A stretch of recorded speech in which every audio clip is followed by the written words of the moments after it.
dushingira ku makuru duhabwa, ariko ntabwo twashobora kubyandika tutabanje kubyitondera.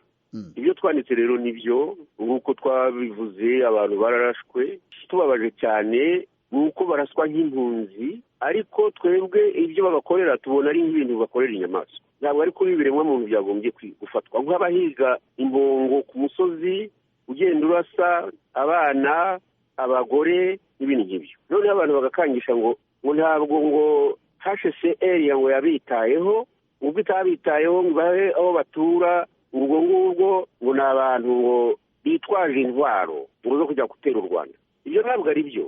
Ntabwo abantu batera u Rwanda, niyo batera u Rwanda byagombye gukorerwa mu nzira y'umucyo, mbese igaragara abantu ari abantu b'abasirikare barwanya, ari ukurwanya abantu b'abagore, abana, ibimuga, abasaza. Ibyo ni amahano.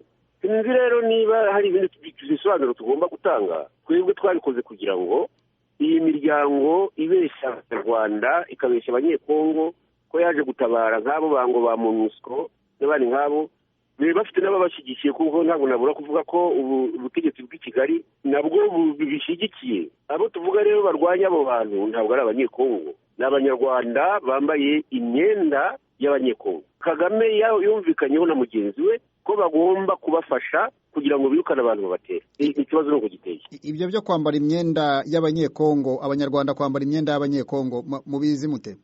Tubizi, tubibwiwe n'abandi.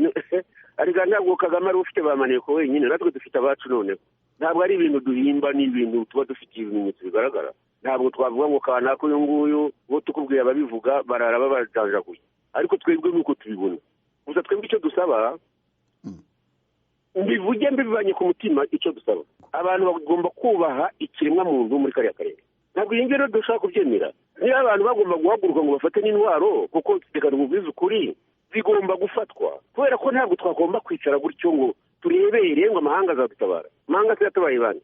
Uriya muperezida w'umunyekongo wamushyizeho, wamubwiye ngo bafatanye, umenya tumva politike cyangwa se ibyo mwita geopolitike tugezemo. Bishoboka imyaka ibaye 28 dupfusha, twibwa. Ntabwo rero bigomba guhagarara. Kurwana byo tuzarwana, ibyo sinzi umuntu wazabihagarika. Karimo agasuzuguro kenshi cyane.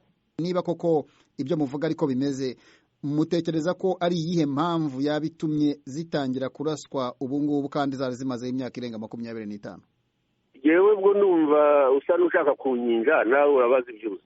Wowe uriyibagiza ko Perezida Kagame n'uwo munyekongo ntabwo uzi ko bari bavuze ngo Uganda ndetse n'Uburundi ngo buzafatanye n'u Rwanda n'ikindi gihugu, ngira ngo na Tanzania hari. Abandi baranze.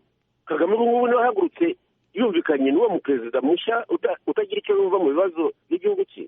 Ntabwo atangiye ubu ngubu, ngira ngo nsubize ikibazo cyawe. Ntabwo atangiye ubu ngubu. We yumva hose yahafata akikorera uko ashatse, ariko ntabwo bigishoboka. Sinzi niba yumva radiyo yanyu, ariko ntabwo bigishoboka. Ndakubwiza ukuri. None muzakora iki bwana Twagiramungu? Kuko ni ibihugu bibiri, niba ibyo muvuga ariko bimeze, muzabigenza gute kugira ngo muhagarike ibyo bintu? Tuzabigenza uko nababigenza. Imunda se bafite ntabwo yari yakugira uruganda rwo kuzicura.